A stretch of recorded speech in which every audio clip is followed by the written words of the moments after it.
Hey everyone, welcome to the Underswell. I'm Derek Sabori. Thanks for being here.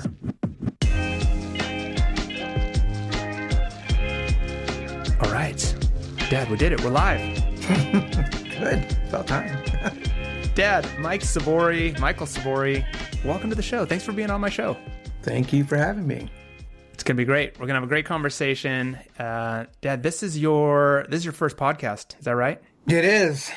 Yeah, so if I'm a little bit nervous, that's just how it is. I try not to be. I've been in this industry for a long time, and I'm normally pretty good about talking to audiences, but when I don't see them, I'm not sure who I'm talking to. So we'll see how this turns out. That's right. Well, you got me here, and we're gonna have a lot of fun, and that's what I think. I'm excited to have you on this because you're a great storyteller. You're charismatic. You're always able to connect with people. I've always loved hearing your stories, and you and I just recently this summer we had a sit down where I came out and we did sort of a podcast where I just wanted to sit with you one-on-one and kind of hear your story top to bottom and kind of approach it from kind of an interview stance. And those stories were amazing. It was so fun, but that was a really special moment for me. Me too. It was. And we needed that. So it was good. So today we're going to keep it professional, though. We're here to kind of highlight your career stories. You've had a long career as a small business owner in the automotive industry. But I guess, before we dive in, though, Dad, where's home for you? Where are you calling in from? Let's let people know where you're calling in from. I live in a little town outside of Phoenix, which is Fountain Hills. It's in Arizona. We're about 34 miles northeast, a little bit higher altitude, so it's kind of nice, a little bit cooler than Phoenix. I think right now, looking at my temp, we're about 97 right now, and it's just about noon, so it's supposed to peak out about a cool, pleasant 97. Yeah, it's coming.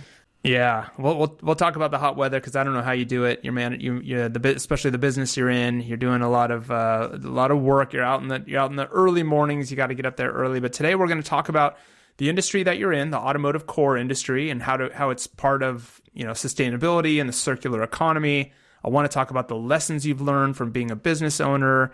What you want people to know about long careers, self-employment versus working for others. And what your hope is for the next 5 or 7 years. So you ready to dive in and get into it? I'm ready. Let's do it. All right. Well, Dad, tell us a little bit about your business. You're in the automotive core industry, the automotive industry. You're a core buyer. Tell us about what you do and how the business works. I guess just to start off with that, tell us what you do. Well, I've been in this business for a really long time, probably close to 40 years plus. I have what my company basically does is I'm a buyer and seller of used auto parts. The used auto parts come from auto recycling yards. And the auto recycling yards are the ones that I purchase parts from to supply other manufacturers or other core suppliers. So where do you, tell me a little bit more about that. Where do you get those parts from? Auto recyclers, as I know them, I respect the name of auto recyclers. They used to be called junkyards. And then they became auto dismantlers. And now they like the term auto recyclers. It's more professional. So back in the old days, yeah, when you call a junkyard, it was like a junkyard. As a matter of fact, my nickname, they call me Junkyard Mike. So I've been around this so long that it's like it's just a wonderful thing for processing. I mean, it's very sustainable today, and back then, a long time ago, it wasn't. But we've come and evolved so much now over the years. So you go to these auto recyclers, these yards, right? This is where cars go to die, right? After they've been in an accident or they're at the end of their life, they end up in these auto recycling yards. And when you see those yards, what do you see? We might see... I get excited when I see those yards. How come? Because I like to see the parts that are being recycled back into our industry. They're not just being thrown out in the landfill. They're actually being reused again. And it's basically small parts like alternators, starters, rack and pinions, power steering pumps, gearboxes, even electronic components. even headlights. So things can be recycled. A vehicle has a lot to give back. So it's not necessarily that part of end of life. There is an end of life to it, but that's after everything is shelled and gone, and then it looks like a skeleton. But the parts are, but I would say I buy those parts, and then of course I separate them out, and I do sell them to other suppliers that help them make a difference. So we all work as a team, and I'm real big about team playing. Everybody has to be part of a team in order to be successful. So when you head to those yards, then, I mean, there's a market for all of this. So you're seeing commodities, you see resources, you see dollars when you get to that yard, because like you said, if they've got 1,000 cars there, then there are 1,000 alternators, 1,000 starters, 1,000 disc brakes, whatever's in there. Like you said, your job is to work with those buyers to pull those out, separate them, move them down the line to where those materials can be recycled, remanufactured into new parts, which will go back into, oftentimes back into either new cars or into auto shops where those parts are resold. Is that right? That is correct. Let me just kind of clarify a little bit more, maybe to help people understand, or you understand more. So as a core buyer, okay, it's different between a core supplier. A core supplier is actually the ones who actually sell the parts to the remanufacturers. My job is to help suppliers get the parts, because in the earlier times I was connected and I was involved as a core supplier. As I got older, it became retired me from that business, and then I went into an independent business as my own. So my job right now is to make sure that the core suppliers get their needs, and they're the ones who actually sell to the remanufacturing companies. Yeah. It's really interesting, and I know when I went out there and saw your operation, I mean, it's hard work, but there's a great supply chain. There's a great market for all these, because there are precious metals in a lot of these parts as well. So you're dealing in precious metals. You're dealing in the hard casings that can be used over. So nothing really goes to waste in that yard, right? There is a value on everything. So all of those elements can be bought, sold, reused. I mean, there's definitely a marketplace here, and you're part of that economy, right? I am, and I'm really proud to be a part of that economy, because I love the fact that recycling or being more sustainable is so important, especially to what we're doing today, for the environment especially. But yeah, any part, if you look at anything, and this is where any part can be recycled. If you have a broken alternator, you don't throw it in a trash can, because that alternator, like you said earlier, has the aluminum, it has some cast iron, it has copper. So, and that's only in an alternator. Yeah. Starters are the same way, and then you go into anything. So even radiators and aluminum wheels, and it's all recyclable. So it does help the economy, and it also goes back for building new automobiles. And the same thing with catalytic converters. And people go, well, some people used to throw those in the trash, but of course they have materials inside their value: platinum, palladium, and rhodium. So we need that even for the EV cars today. Yeah. So, Dad, when I look back, I almost only think of you working for yourself. I feel like ever since I can remember, you've worked for yourself, but I know there have been times when you've worked in-house. You worked for a company. You alluded to working for a core supplier and for other people. But what are the pros and cons of each of those, would you say? How would you compare those, and what has kept you as a business owner? What do you appreciate? What do you appreciate about both of them, and what things don't always work? Well, I think getting involved with learning the industry, because I started my business basically in an auto parts store. Okay, that's how I learned. And then I eventually bought the auto parts store, and I kind of grew bigger, and I was into carburetor rebuilding and starters and alternator rebuilding. And so I had two companies going at once. And then as the big change came in, at that time it was Chief Auto Parts, and some of your listeners might know who they are, but it's like an AutoZone or O'Reilly's. Became really a strain on Okay. us. So of course I had to sell the business and move on. But that's when I learned the automotive core business. And I went to work for a core supplier to learn this business. I wanted to understand it because I am what they call a gearhead, a natural gearhead. I love cars. And I always believe that people that learn is they have to love their passion. They just got to be passionate about everything that they do. And I've had so many different cars in my life. This is what brought me to the parts industry.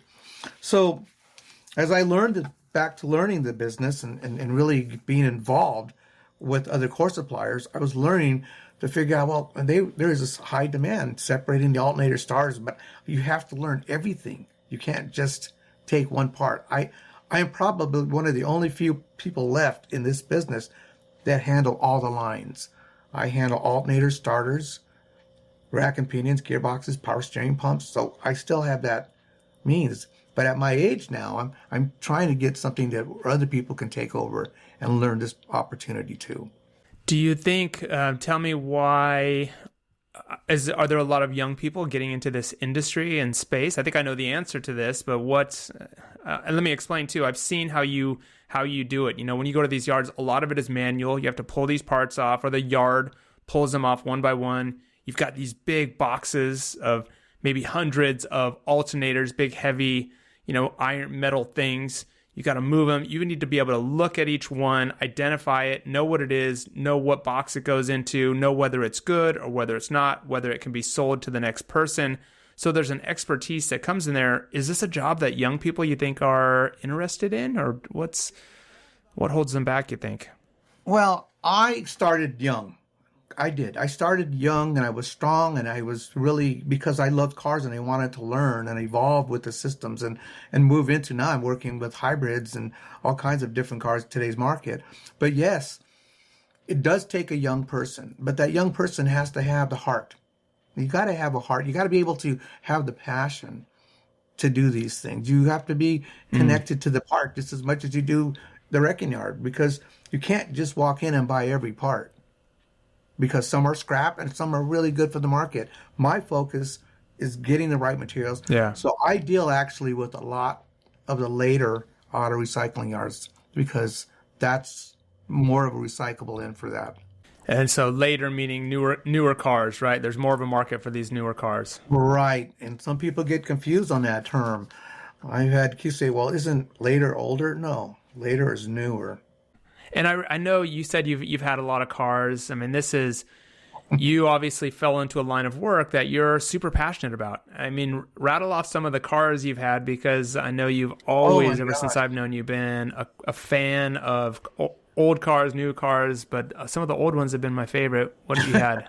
You can tell some good stories on the old ones.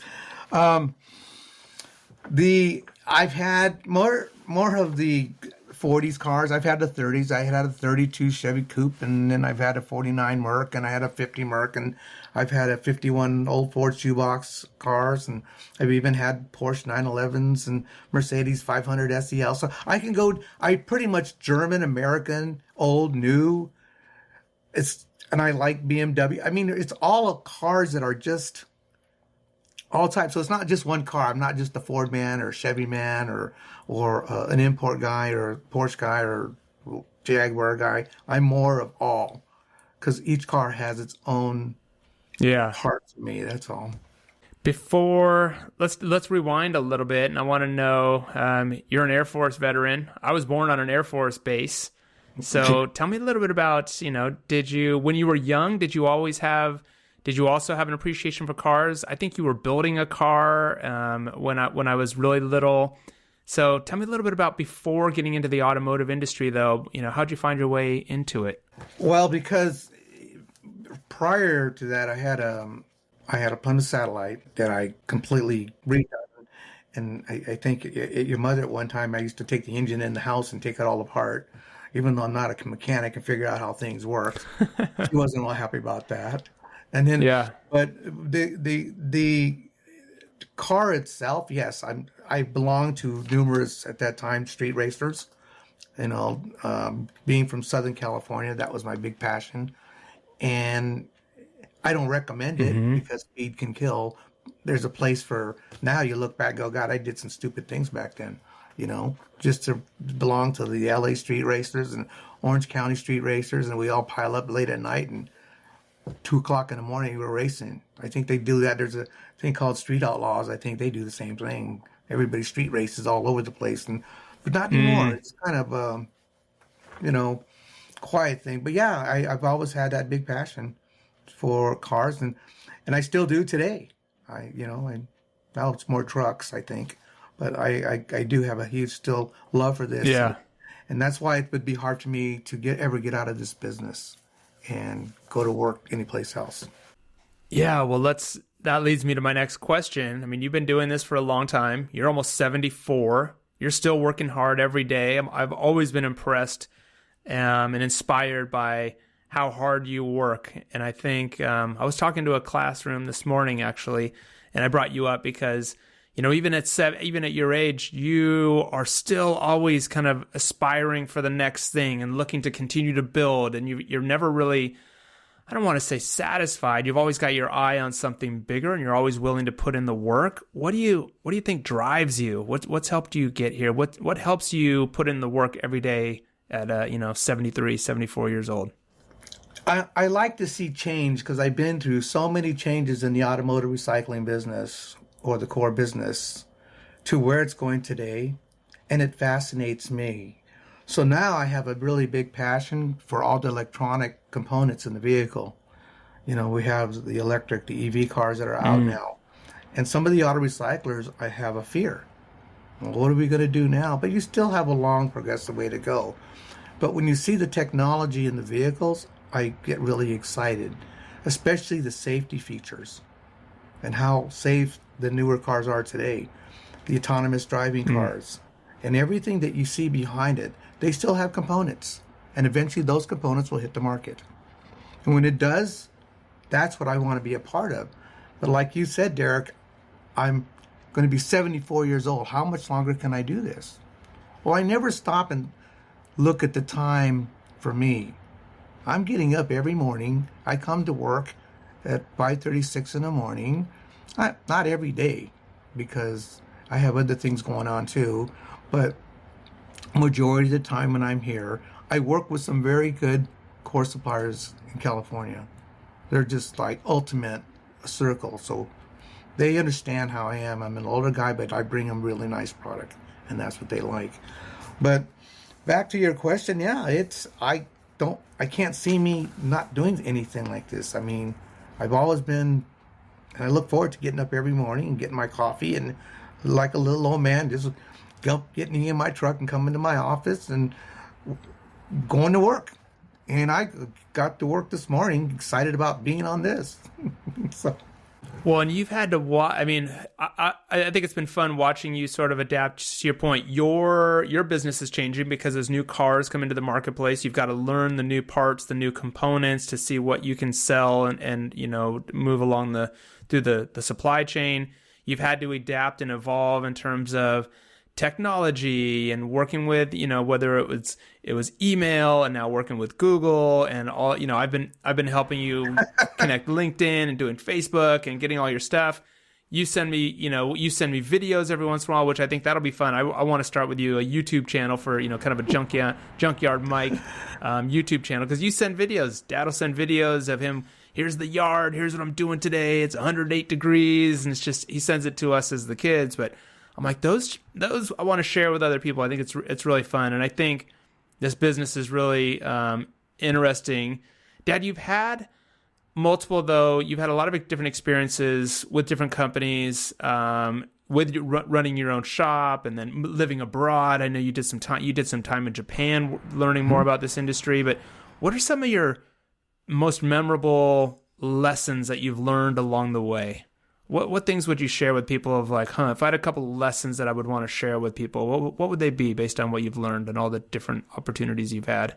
I really believe there's a lot to learn, and I've made a lot of mistakes too. I'm not saying every day is a perfect day, but it's to learn to communicate, learn to really be upfront on some of the purchases that you do make, but being involved. you just don't go buy parts. Being involved with the auto recycling, when I was in Japan, I I had to I did the same business in Japan, except I was working on their market, bringing it back to the U.S. to convert it into our numbering system. And remember, it's not about a part. Every part has a number. It's an OEM part number, and it's very critical that we get those numbers back here. Same thing it is in the auto recycling yards. They all have numbering systems.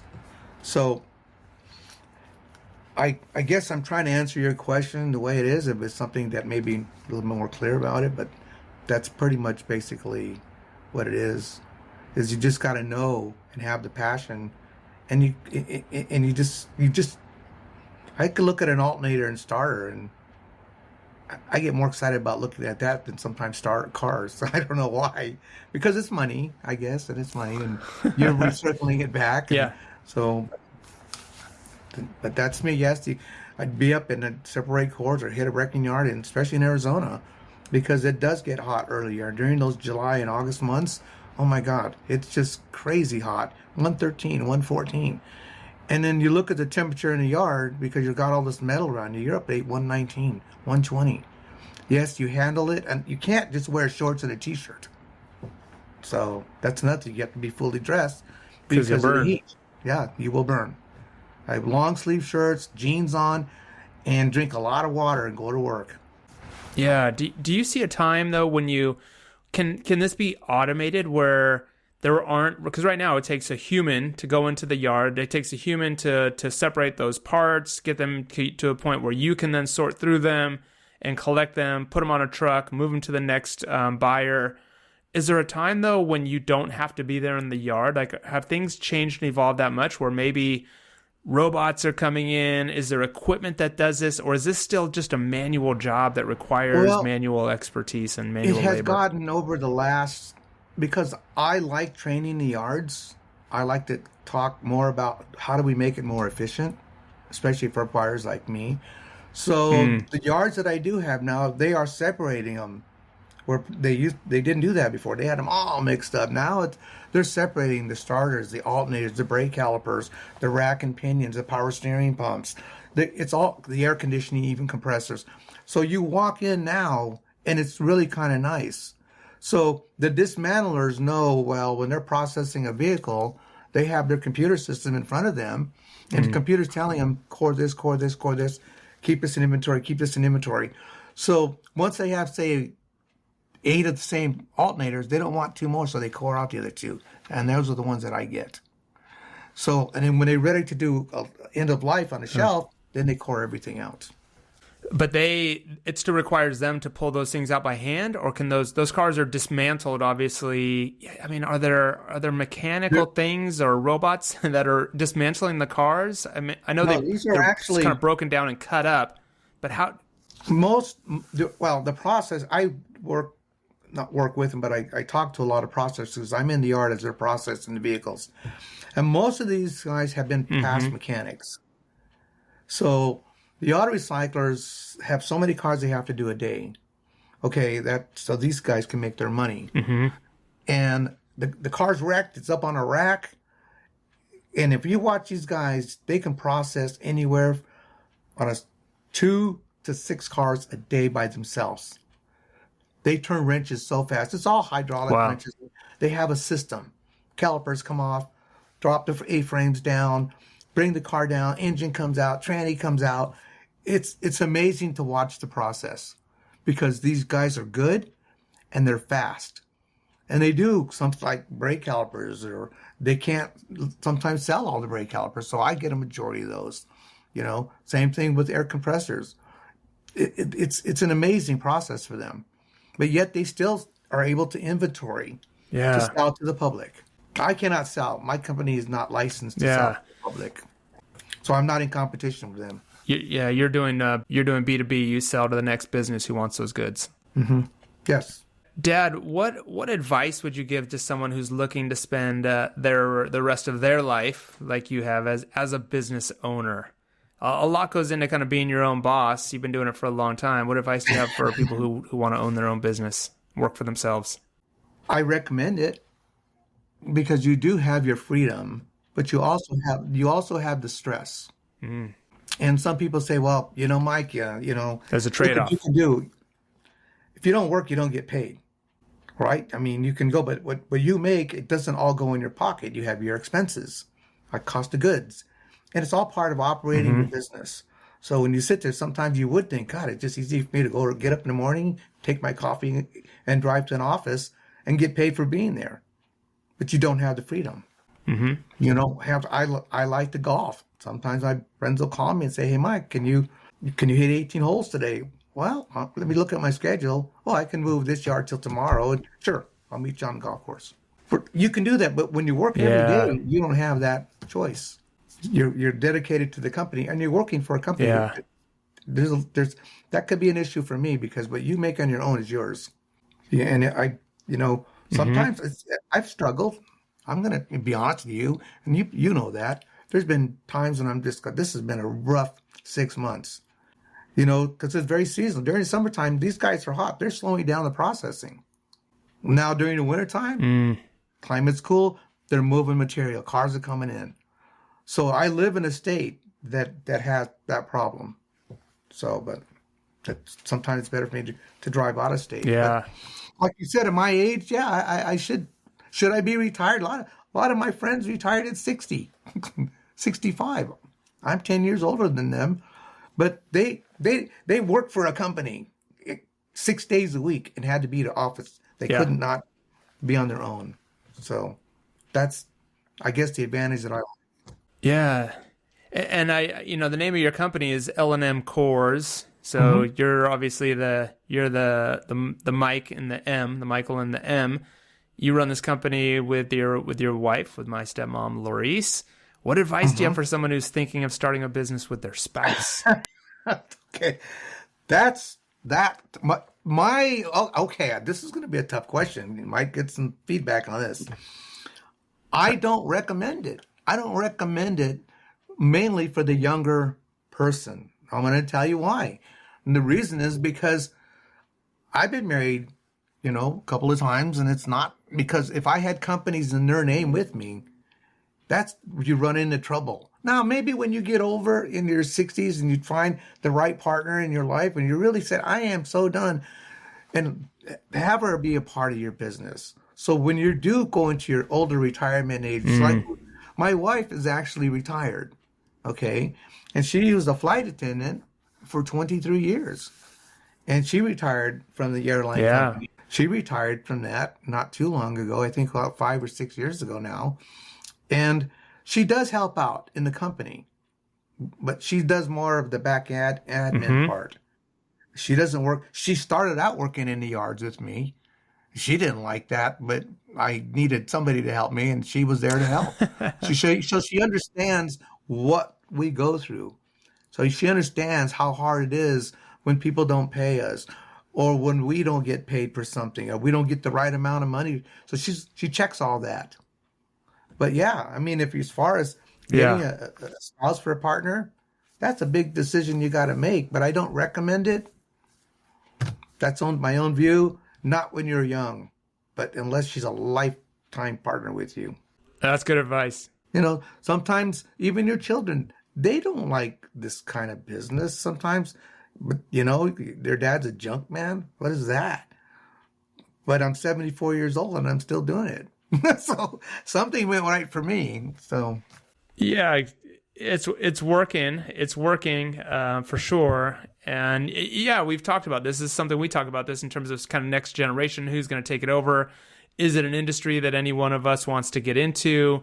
I'm starting to work with you to learn more about it. I'm intrigued by it all. There's a lot of opportunities in it, but yeah, it takes a lot of work, and it's a new skill set that not everybody has.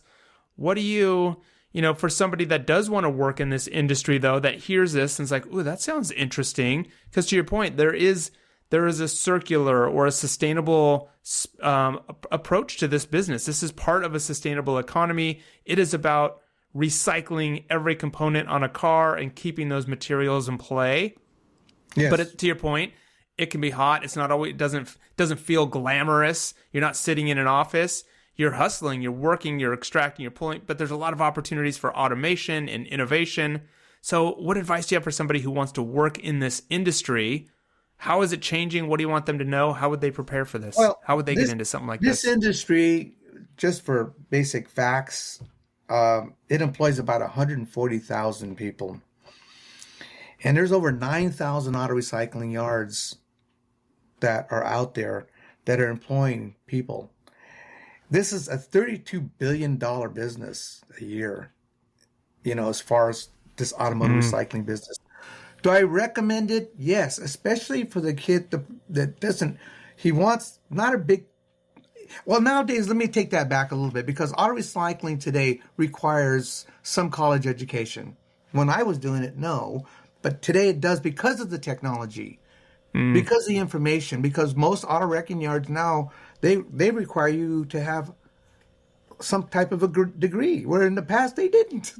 You used to just go down there, but now they require it because the vehicles have, their technology in the cars are so critical that they have to have somebody that knows exactly what they're doing. So that's kind of maybe why, to answer your other question here, I have to stay on top of this. Okay, back in the day, there was no computers. It was all done but manually. I used to have numbers in my head like crazy, but now I'm doing this now, barely, but I have to do it in order for me to stay. So the younger kids have opportunity. They have a great opportunity in this business because this is a changing industry, and they can grow with the changes, and they can become very successful. Yes, they can become very wealthy in this business down the line. They just got to get in there and learn it. And to your point, I think, as all those old cars age out of the industry, there's not going to be as much demand for those older parts. So the bigger demand becomes these later model cars, as you said, which is a whole new knowledge set of understanding of different components, different parts that didn't exist before, electronics, precious metals, rare earth minerals, et cetera, right? Whole new game. It is. And that it diversifies so much. There's so much out there that involves the auto recycling business that people have no concept yet. If I had all the time, I still couldn't explain enough. Yeah. But I will be doing that later on. I will be probably getting with you, and you and I can discuss certain things I feel that's really necessary for a younger generation to understand about this business, because there's a lot of opportunity. And we need people in this industry. Yeah. There's not enough. We need a lot of people to be involved in this recycling part. Yeah. Yeah, that'll be fun. And I think we've got our eyes on a podcast that I'm thinking of doing with you, where we sit down and we just kind of explain and talk about the industry and have you share some knowledge and I guess bring in other players that are in the industry as well. So that'll be fun. Dad, what do you know now that you wish you had known when you were starting out as a business owner? I'm trying to look at it in terms of advice, but when you look back, like, oh man, I wish I would have done this differently, or if I was starting all over, here's what I would do. What do you wish that you would have known or paid more attention to? Probably more technology at one time, be more involved. Also, more understanding of people's personal needs and not just about my own needs, because sometimes that can interfere with your work habits. So I really believe that if I had to do this over again, I would do it completely different. I would look more into learning more of the future instead of at that present time. Present time is only temporarily. But when you get your involvement and look towards the future of this business, that's when you become successful. But you got to remember one key. When you fail, you learn. And people say, well, I failed, I'm going to give up. Don't give up. Keep going. Because you fail, you learn not to do that again. I think people understand that. And you could fail in this business. I've had people that sit there and say, well, I can do this. Okay, well, you go out and you buy, and they spend $2,000 on parts, they come back, and it's only checks in at $1,000. They lost $1,000. Well, how did that happen? Because you don't know how to buy. You have to be educated. You have to be taught. And that's what my other company did. I did a lot of consulting on this industry. And I'm looking forward to the next part, because it's getting harder for me to do the labor part. But as we plan on, I'm going to make it easier for the recyclers. I want to be more involved with the recyclers. I want to pay attention to their needs and their processing abilities and be more involved with them and other core suppliers. I don't want to go to the manufacturers. I like working with core suppliers. I have good source behind me.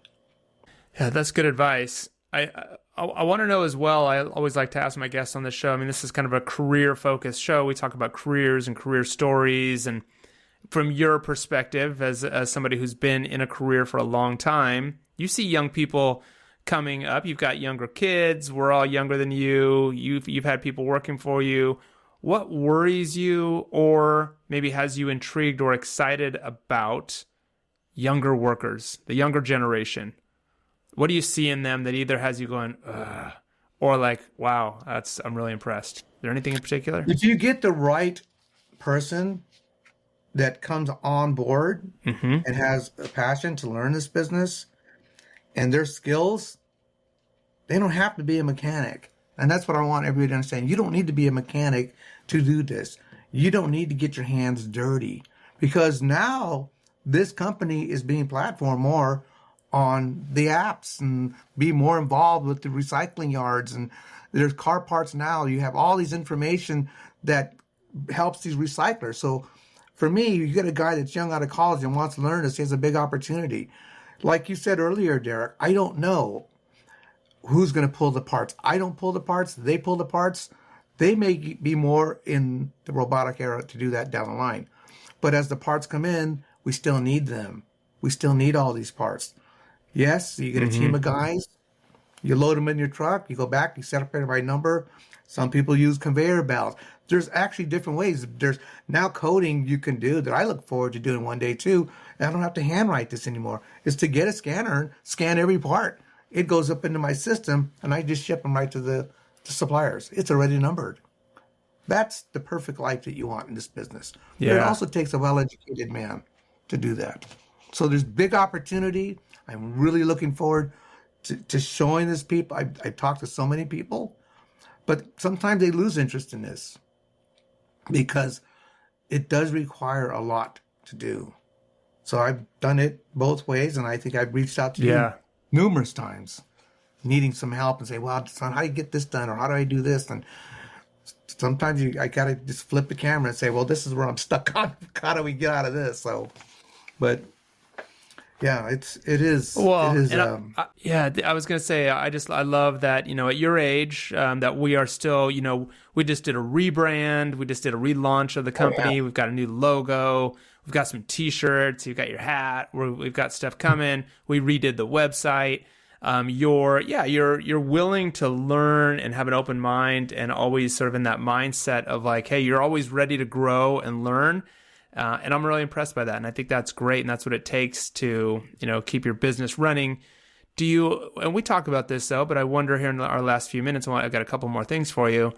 Do you look forward to retirement, or do you just think you're somebody that's like, can you golf all day, or are you somebody that needs to be working and building and still making money? I love this. You get up in the morning and like I said, I love what you do. I don't want to retire. I really don't. There's so much opportunity that I want to be involved with. I am afraid if I do retire, I won't be the same Mike. And I see some of my younger friends, you can only golf so much. You can only travel so much. Right. Most people do that in 2 years and then they're done after retirement. And then what are they going to do for the rest of their life? Go to work at Walmart? No offense on Walmart, by the way. Or go to work at any kind of just it's hard because I don't want to be a greeter. Okay, I don't want to do that. I don't want to work at a car lot or cleaning cars and sweeping up windows or cleaning windows. That's not what I want to do.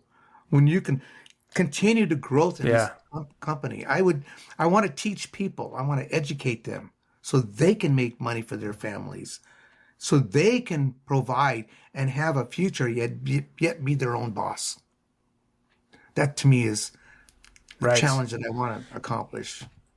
Sure, I've had a couple of your brothers talk to me about it. Yeah. Well, and I think that's the opportunity, is trying to capture all of that knowledge that you have, all of that expertise, make sure we capture it and we pass it on to those that want to learn and get into the business. That to me has been sort of the thing that I'm excited about working with you on, is how do we make sure that you are like the computer? How do we get that computer down onto paper and make sure that other people have it, so that, whatever knowledge and expertise that you built up, that we can share it. Dad, let's wrap up with this. I like to kind of break it down into 3 things for people to keep in mind, whether they are early in their career journey or kind of mid-level, or they want to pivot, they want to be a business owner, all the things we talked about. Can you give us 3 things, kind of leave some advice for people? You've had a lot of great experience. You've done a lot of different things. You've been around the block more than once or twice. Give me 3 things that we can leave with people that you want them to remember or know as they're building their careers. I look at basically this to say, you just got to have passion. Passion to me is success. And if you fail, get back up and keep going, because that's how you learn. My advice to anybody that really has the ability to make things work for themselves, to just do it.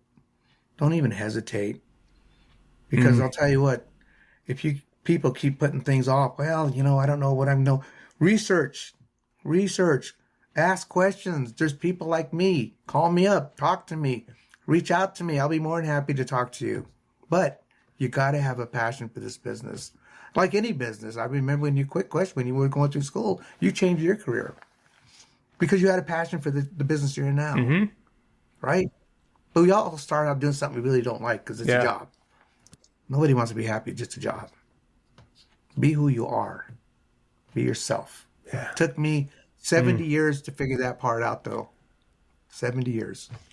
You can do it in your 30s. Well, I love the stage that you're at in your life. You're doing great. It's fun working with you. Every week we do our check-in, and it's been really fun. I'm looking forward to doing more and to helping to just learn more about the business, get involved in it with you. Dad, I give this last opportunity to my guests. I call it sort of a shout out or a call out, where if I just kind of give you an open mic, you get to talk about something that you're really happy with right now, or you call somebody out or give a shout out to somebody, or it's your opportunity to also like call somebody out on something or something. So wherever you want to take it, I give you an open mic here for the last few minutes. You got any parting words? I think I've been saying it throughout this conversation. I don't, you can't judge people according to what they are or what they do. I don't criticize anybody that a lot of my friends are engineers. Good close friends have worked for big companies, had retired, and they love what they did. But they also brought a lot back to the economy and a lot back to the American people. For us, it's the same thing. We have to all be together. We have to be united. We work in all aspects of this business and all our other friends, that we all work together. This is so important, and we're not doing that right now. People are pulling away from it. That's a little upsetting to me. It's always been this, well, I don't want to work with this country because they're not doing this. No, we need everything. We need all these resources. Bring them to us. This is what makes this country so great. And I am, being a patriot, being in the military, I stand behind everything that we do. But one thing I will note, focus, listen, and just put your mind to work. This is what the good man gave us, is use the mind, the talent. I'm now learning at my age, so you're never too old. Technology, computers, iMacs, iPhones, like you said earlier. And I'm pretty good at it. Maybe not the best. But when I was growing up, we didn't have this. And I'm sure a lot of some of the parents of your listeners are going to go, hey, he's right. We didn't. I still, and Derek, before we close, I still have a legal pad. I can't get rid of this legal pad. I still have it. I gotta have it for my notes. And you say, well, Dad, all you got to do is put it in a computer. It'll stay for you. Too much work. So younger kids, I like to see them do that for me. So now you can talk text. All this is written down, believe it or not, on my phone, because I can talk to my phone, and it does all this for me. This is me talking, and it creates a list for me. I don't need to sit there and write it out anymore. one step ahead. That's right. Wait until you see what AI will do for you. That'll be our next focus. Dad, but I was going to say, all of that, here you are on a podcast, you're still evolving, still moving forward. So hats off to you. Thanks for being on the show. Thanks for sharing some wisdom and insights with us. Maybe we'll check back and let people know how the new brand and the new direction is going another time. But right. So just so they all know that Derek and I are very similar in our own ways. Shocking the world. So anyway, shocking thanks. the world. All right, Dad. Well, stay cool out there. Thanks so much for being on the show and sharing everything with us. And we'll talk to you later. Sounds good. Hey, everyone. Thanks for checking out the show. If you like what you heard, be sure to check back weekly, subscribe to the show. And if you want to be featured on the show, come hit us up at theunderswell.com. We'd love to hear from you.